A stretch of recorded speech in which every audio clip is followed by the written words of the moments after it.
Hello and welcome back. I'm going to talk one more time about chronic inflammation in the body. I've talked about it before and I'm going to talk about it many more times.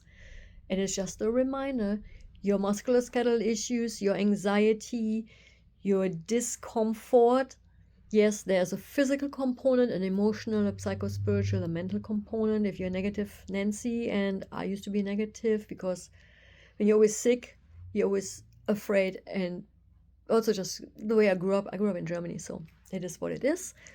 And I just wanted to mention again the inflammation is food sensitivities, additives to your food, um, again your nutrition, your diet, what you're eating. Even though they tell you, oh, that is healthy, it might not be healthy for you. Like for me, I get chronic inflammation if I eat certain things. I just cannot eat it. It doesn't mean that you cannot eat it, but you need to take a blood test to figure out what is it that keeps your body inflamed. Before I met my physician in 2016, I had a chiropractor, God bless his heart, did a good job. Nate, muscle testing. Muscle testing has its place. Also, energy work, the Rife machine, everything has its place. But as long as I'm ingesting food physically, not just an energetic thing or one pill in the morning, there's more to it than just the energy. So between having good thoughts and working on the energy, but you also want to look at your blood, your urine. Do you have heavy metals in your body? The blood test. What are your sensitivities? What are your allergies? Sensitivities can change. You can cut out things, and once your inflammation is down, you can reintegrate. It doesn't mean you can never eat it again. Cosmetics. In my last test, I had polysorbate 80 show up. I'm like, what the heck? Where's polysorbate 80? I'm usually paying pretty much good attention, but I also noticed my hair was getting like greasy pretty fast. I mean, I went through menopause. I'm 55. It's like, what is it? But polysorbate, and lo and behold, it was in one of my hair conditioners, and it was in my dry shampoo, because I like the dry shampoo because so I don't have to wash my hair every day. Polysorbate 80 and yellow 40. I'm like, yellow 40? I don't eat anything with food additives like the reds, the dyes, anything. Yellow 40, lo and behold, it's in my body lotion. Clinique hypoallergenic. It's yellow. Yellow 40. If I apply it to my skin, it goes into my body. It caused inflammation. It showed up in my blood test. It was high. So again, I had to go back. I got lazy a little bit, and I get it. But here's the thing.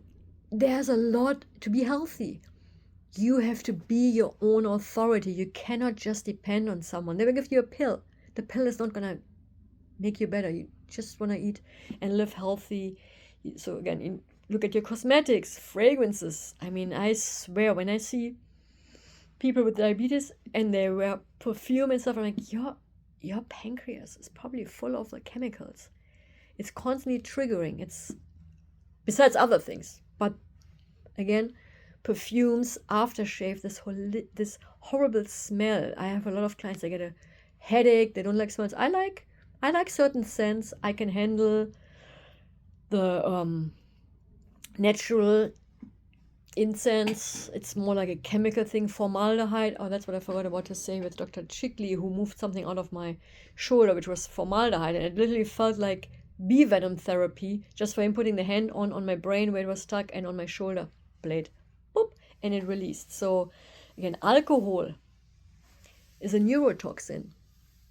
Botox, I don't know. I would like to have Botox. I probably would also like to have a facelift, but I guess I have to just age gracefully because I know too much and I'm not going to do it. But alcohol, we have to be very careful, especially at a certain age as we get older. It's a neurotoxin. And if you get that horrible pain sometimes in your arm and your biceps, premenopause or menopausal pain, dry tissues, look at what you're ingesting. What dries out, what creates the inflammation? Might be the alcohol. Again, and mold, heavy metals, you can run those tests. What do your vitamin levels look like? So again, I really encourage you to invest that money out of pocket. It's the best investment ever. Not every doctor runs it, but in California we have the luxury. You can purchase those tests and just run them. I have a couple of stories of clients who were surprised. They came in with breathing issues, expander, CPAP, and they're just like 40, they're like overweight. And I'm like, that expander is not going to save your life. You're eating something that makes you so congested and makes everything narrow and dry and you can't breathe. And lo and behold, a lot of things showed up in the food sensitivity test. And it's like, I'm like, you need to cut it out until until you can breathe. If you're congested, that's a sign your body is creating a reaction towards what you're eating or what you're smelling, what you're exposed to.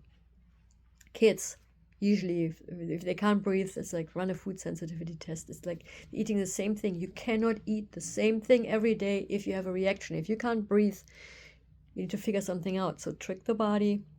And that's it for now. I hope you enjoy it. Thank you for listening.